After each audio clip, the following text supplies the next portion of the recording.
కర్ణాటక రాజకీయాల్లో అత్యంత కీలకమైన పరిణామం చోటు చేసుకుంది. అధికారంలోకి వచ్చిన 3 ఏళ్ల తర్వాత ముఖ్యమంత్రి మార్పుకు కాంగ్రెస్ హైకమాండ్ గ్రీన్ సిగ్నల్ ఇవ్వడంతో రాష్ట్ర రాజకీయ సమీకరణాలు ఒక్కసారిగా మారిపోయాయి. సిద్ధరామయ్య రాజీనామా చేయడం, డీకే శివకుమార్ ముఖ్యమంత్రి బాధ్యతలు చేపట్టేందుకు రంగం సిద్ధమవడం ఇప్పుడు జాతీయ రాజకీయాల్లో కూడా హాట్ టాపిక్ గా మారింది.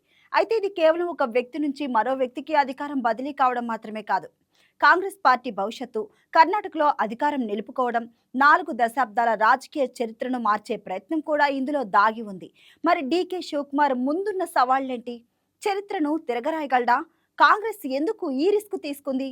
ఈ మార్పు వల్ల లాభమా నష్టమా? ఇప్పుడు చూద్దాం.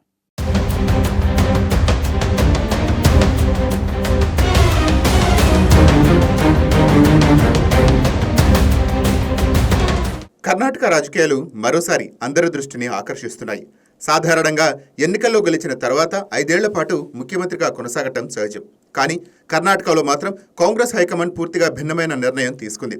2023లో అధికారంలోకి వచ్చిన కాంగ్రెస్ ప్రభుత్వం 3 ఏళ్లు పూర్తి చేసుకునే దశలో ఉండగానే నాయకత్వ మార్పునకు సిద్ధమైంది. ముఖ్యమంత్రి సిద్ధరామయ్య తన పదవికి రాజీనామా చేయగా ఆయన స్థానంలో డీకే శివకుమార్ బాధ్యతలు చేపట్టబోతున్నారు.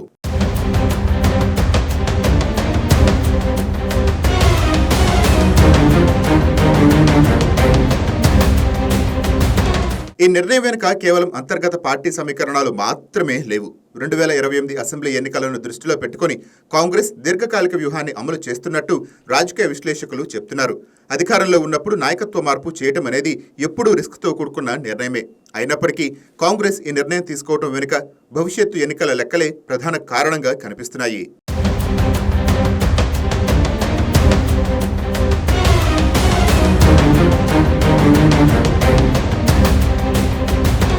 కర్ణాటక రాజకీయ చరిత్రను పరిశీలిస్తే కాంగ్రెస్ ఆందోళన ఎందుకో అర్థమవుతోంది. గత 4 దశాబ్దాలుగా రాష్ట్రంలో ఒక విచిత్రమైన రాజకీయ ధోరణి కొనసాగుతోంది. ఏ అధికార పార్టీ కూడా వరుసగా రెండోసారి అధికారంలోకి రాలేకపోయింది. కాంగ్రెస్ అయినా, బీజేపీ అయినా, జనతాదళ్ వర్గాలైనా ఈ రాజకీయ సెంటిమెంట్ను అధిగమించలేకపోయాయి. ప్రతి ఎన్నికల్లో ప్రజలు అధికార పార్టీకి విశ్రాంతి ఇచ్చి ప్రత్యామ్నాయాన్ని ఎంచుకున్నారు.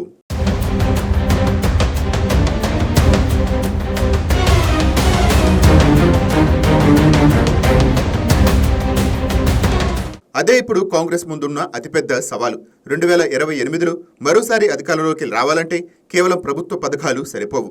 ప్రజల్లో కొత్త ఉత్సాహం కలిగించాలి, యాంటీ ఇంక్యుబెన్సీ ప్రభావాన్ని తగ్గించాలి, కొత్త నాయకత్వం ద్వారా తాజాదనం తీసుకురావాలి. అందుకే కాంగ్రెస్ హైకమాండ్ డీకే శివకుమార్పై పందెం కాసినట్టు తెలుస్తోంది.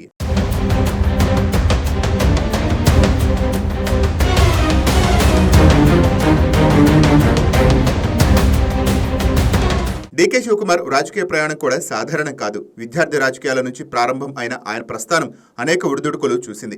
కాంగ్రెస్ పార్టీ కష్టకాలంలో ఉన్నప్పుడు కూడా పార్టీని విడిచిపెట్టకుండా నిలబడిన నేతగా ఆయనకు ప్రత్యేక గుర్తింపు ఉంది. ముఖ్యంగా కర్ణాటకలో కాంగ్రెస్ సంక్షోభంలో పడిన ప్రతిసారి ముందుండి వ్యవహరించిన నాయకుడిగా డీకేకు మంచి పేరుంది.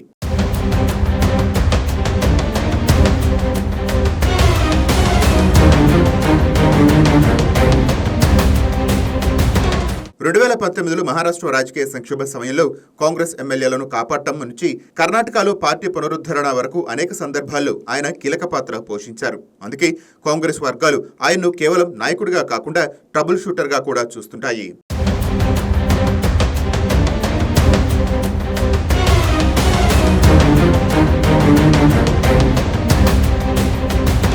డీకేకు మరో ప్రధాన బలం గాంధీ కుటుంబంతో ఉన్న సన్నిహిత సంబంధాలు. కాంగ్రెస్ లో జాతీయ నాయకత్వంతో నేరుగా కమ్యూనికేట్ చేయగల కొద్దిమంది ప్రాంతీయ నాయకుల్లో ఆయన ఒకరు. దీంతో ముఖ్యమంత్రిగా పనిచేసే సమయంలో ఆయనకు ఢిల్లీ నుంచి పూర్తి మద్దతు లభించే అవకాశం ఉంది.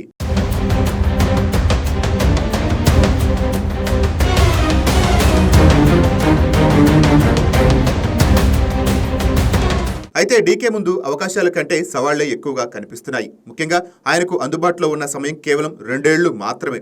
సాధారణంగా ఒక ముఖ్యమంత్రి తన ముద్ర వేయటానికి 5 ఏళ్లు అవసరమవుతాయి. కానీ డీకే మాత్రం 2 సంవత్సరాల్లోనే ప్రజల విశ్వాసాన్ని గెలుచుకొని ప్రభుత్వ వ్యతిరేకతను తగ్గించి కాంగ్రెస్ను మరోసారి విజయపథంలో నిలబెట్టాలి.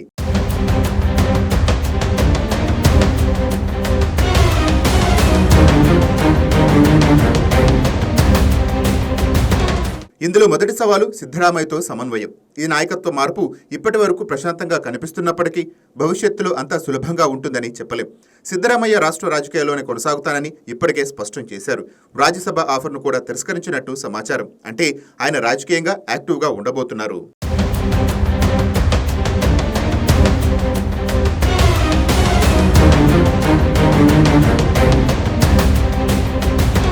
ఇలాంటి పరిస్థితుల్లో డీకే తీసుకునే ప్రతి నిర్ణయం రాజకీయంగా కీలకం అవుతుంది. సిద్ధరామయ్య వర్గం, డీకే వర్గం మధ్య సమతుల్యత కాపాడటం చాలా అవసరం. లేకపోతే ప్రభుత్వంలో అంతర్గత విభేదాలు బయటపడే ప్రమాదం ఉంది. రెండో సవాలు సామాజిక సమీకరణాలు. సిద్ధరామయ్య కుర్బ సామాజిక వర్గానికి చెందిన నేత. రాష్ట్రంలో కుర్బ వర్గం ప్రభావం గణనీయంగా ఉంటుంది. ముఖ్యమంత్రి మార్పుతో ఈ వర్గంలో కొంత అసంతృప్తి ఏర్పడే అవకాశం ఉందని రాజకీయ విశ్లేషకులు చెప్తున్నారు.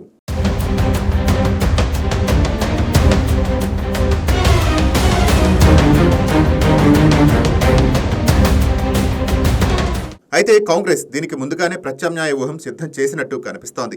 సిద్ధరామయ్య కుమారుడు యతీంద్రకు కీలక బాధ్యతలు అప్పగించడం ద్వారా ఆ వర్గాన్ని సంతృప్తి పరచాలని భావిస్తోంది. మరోవైపు దళితులు, ఆదివాసీలు, మైనార్టీలు సాంప్రదాయంగా కాంగ్రెస్కు మద్దతుగా ఉండటంతో ఆ వర్గాల్లో పెద్దగా ఇబ్బంది ఉండదని పార్టీ అంచనా వేస్తోంది.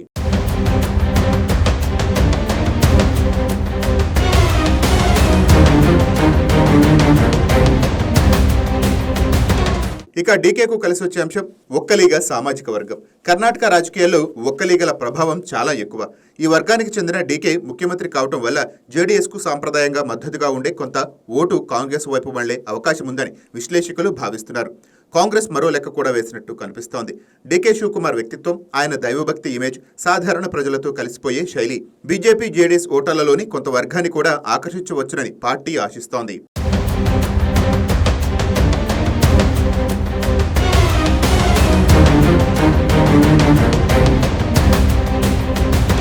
అయితే సీఎం పదవి విషయంలో ఆశలు పెట్టుకున్న కాంగ్రెస్ సీనియర్ నేతలను సంతృప్తిపరచడం కూడా డీకేకు అంత తెలివైన పని కాదు.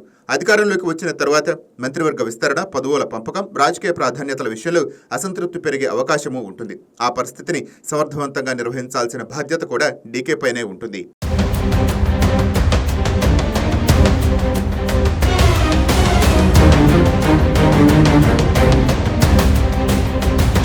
మరోవైపు కాంగ్రెస్ హైకమాండ్ కూడా ఈ మార్పు ద్వారా డీకే సామర్థ్యాన్ని పరీక్షిస్తున్నట్టు కనిపిస్తోంది. పార్టీని గెలిపించడమే కాదు, అధికారాన్ని నిలబెట్టే నాయకుడిగా తనకు తాను నిరూపించుకోవాల్సిన పరిస్థితి ఇప్పుడు డీకే ముందుంది. ఇదే విజయవంతమైతే డీకే శివకుమార్ జాతీయ స్థాయిలో కాంగ్రెస్లో అత్యంత కీలక నాయకుడిగా ఎదిగే అవకాశం ఉంటుంది. అదే విఫలమైతే రాజకీయంగా ఆయనపై తీవ్ర ఒత్తిడి పడే అవకాశం ఉంటుంది.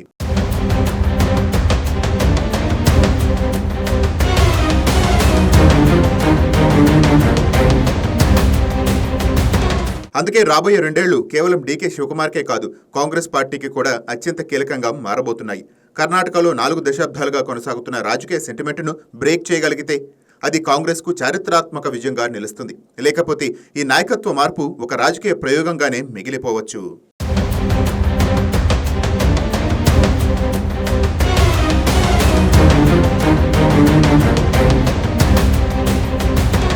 మొత్తానికి కర్ణాటకలో జరుగుతున్న ఈ నాయకత్వ మార్పు కేవలం సీఎం కుర్చీ మార్పు మాత్రమే కాదు. ఇది కాంగ్రెస్ భవిష్యత్తును నిర్ణయించే రాజకీయ ప్రయోగం. ఒకవైపు 4 దశాబ్దాల చరిత్రను మార్చాలనే లక్ష్యం, మరోవైపు అధికార వ్యతిరేకతను తగ్గించాలనే వ్యూహం, ఇంకోవైపు సామాజిక రాజకీయ సమీకరణాల సమతుల్యత. ఈ మూడింటిని సమర్థంగా నిర్వహించగలిగితేనే డీకే శివకుమార్ విజయవంతమైన ముఖ్యమంత్రిగా నిలుస్తారు. లేదంటే ఈ మార్పు కాంగ్రెస్కు ఆశించిన ఫలితాన్ని ఇవ్వకపోవచ్చు. 2 ఏళ్ల తర్వాత వచ్చే ఎన్నికలే ఈ నిర్ణయం ఎంత సరైందో తేల్చిపోతున్నాయి. కర్ణాటక రాజకీయాల్లో డీకే అధ్యాయం ఎలా ఉండబోతుందన్నది ఇప్పుడు దేశవ్యాప్తంగా ఆసక్తిగా మారింది.